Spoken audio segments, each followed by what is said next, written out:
It looks like vultures have also been sending to the 2 o'clock base. Going to try and take that down, or stop the drones anyway. I think they killed a drone or two. But Crackling's moving into position to take them down. And Kwanro, if Kwanro can get his 5 bases up and running, if he can find a way to solidify the 12 o'clock expansion, unless I can't tell what's going on there. I think there's Marines there. He might have stopped that. Yeah, he stopped that expansion completely. Never mind. That expansion was completely stopped. So he's going to be on 4 bases. Light's moving on to 3. And Kwanro's still pretty much on the defensive here. Hasn't been allowed to really push out and do his thing yet. And that is unfortunate for him. We got some more swarms going down here. Some good swarms.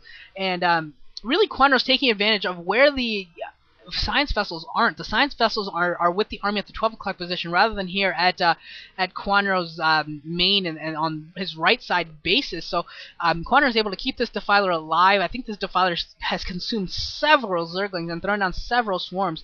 So I think Light's going to have to readjust and maybe bring some more science vessels for his next push into that area, because he just can't afford to keep doing this and throwing away medic marine groups. Looks like Light's going to actually take the base at the 10 o'clock position. That'll give him his 4th base. And put Kwanro on the economic back foot here.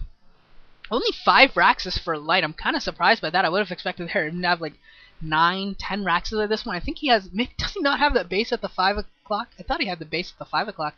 But yeah, my minimap is so blurry, I cannot even read that. I know something's there because I can see it on the minimap, and I'm pretty sure that that's a base, but yeah, it's not as brown as I would expect it. There we go. There's the defiler. The defending defiler was finally irradiated, and now this medic marine group is going to get into this 2 o'clock base. Should be able to take it down with ease. A big drop coming in here at the 5 o'clock position. There was a base there. A couple lurkers being dropped in. Zerglings tearing in here and going to take down the armory. That's going to be a little bit painful. Taking down the armory. Still a defiler in the air, but unfortunately base for base exchange, and that's an interesting exchange here. I mean that was a mining base for Light, a heavily mining base for Light, and I don't think Kwanro was really mining off that base at the 2 o'clock position, and Light is still mining off of 3 bases, I believe. I believe his main is not yet dried out, whereas Light should be dried out at all of his bases except for that new one at the 10 o'clock position. But we've got another double dropship drop coming into the main of Kwanro. Here come the Ultras, wow. So it looks like, yeah, I really thought with all the hatcheries that Kwanro was going to go for a Lurker Defiler Ling, but it looks like he did eventually get to Ultras here, and I think that's a little bit of a mistake in my opinion.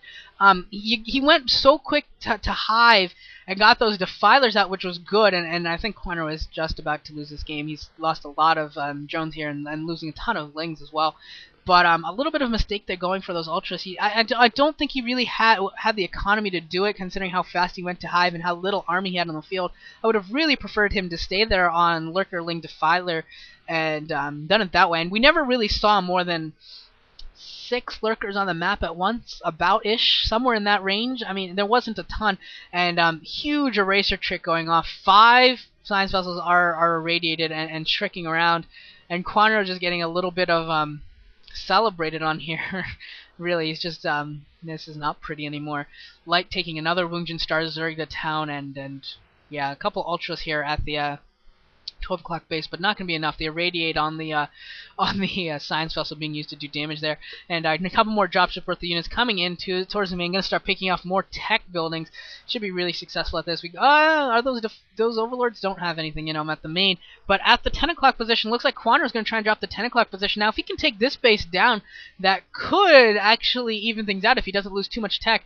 We do have a medic marine force here. No defiler for Kwanro. If Kwanro had a defiler, wow, this battle could be really different if Kwanro had a defiler there.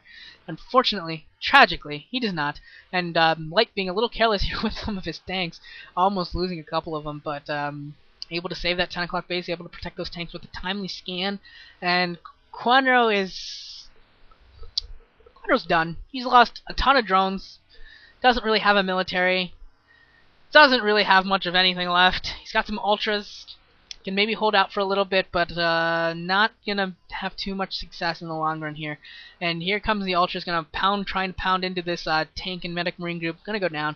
A couple more Ultras, and was that a Zergling that got irradiated? I think that was a Zergling that got irradiated there.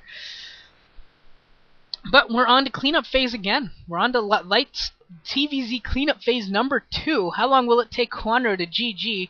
Looks like Kwanro's sending some Zerglings back over to the left side bases. It's not going to do anything, Kwanro. He's got a medic marine group there. Now he's got a factory up there. He's got a tank on that ridge. You can kill a combat station. Congratulations. But overall, Kwanro, you're not going to do anything there. Just please GG. Let us go on to the third set where we should see free on match point, which would be sweet. Light finally getting a victory here against Kwanro as soon as Kwanro decides to GG, ending that 5-game win streak that Kwanro had. And Light's got to feel really happy about this. That's a pretty big game that it's occurring here at the Winners League playoffs. And I almost feel that Light almost takes Winners League more serious than Star Leagues. He is in one of the Star Leagues, I believe. I believe he's in the MSL still. But overall, neither of the MBC's Terrans right now. Light or C has really done well in big matches in Star Leagues. But at least Light is trying to make a presence there and coming up big in Pro League, which is really nice for him. Now the natural expansion for Kwanro is dead. Now what is taking Kwanro so long to GG? I think he's Zergling bombing. He did this against Flash too. Tried to Zergling bomb on Flash's tanks. Minor success, I suppose. And a nice plague going off by catching some science vessels. But this game is over. And we just need to see GG. Tanks blowing up blowing up eggs before they can even become anything. Yeah, look at that Ultras bombs. And I think those tanks are actually shooting into Kwanro's main. There's GG from Gangyu Kwanro. Gangyu Kwanro finally going down. GGing. He's going to have to take a walk here for Woongjin Stars. And Woongjin Stars is down 2 losses to MBC. MBC up 2-0. And will Light get another 3-kill or an all-kill? That would be pretty epic here. He's already put his team in a good spot, getting his 2 wins. Now I think he'll be playing Free. And if he can beat Free, yikes. Yikes. Because Light against Zero would be an epic game. But that would actually be a really cool game to see Light versus Zero. If Zero comes out on match point, that would be... No, I don't think we're going to see him on match point. Not very likely. It's just not the best map for Zergs in TVZ. So I gotta think that we'll see Free in the next game, and if Light should win that game, then we might see Light versus Zero. Otherwise, we'll see Free move on, and that should be pretty entertaining as well. I will see you guys all in the next set. If it's not Free, I'm going to be in shock.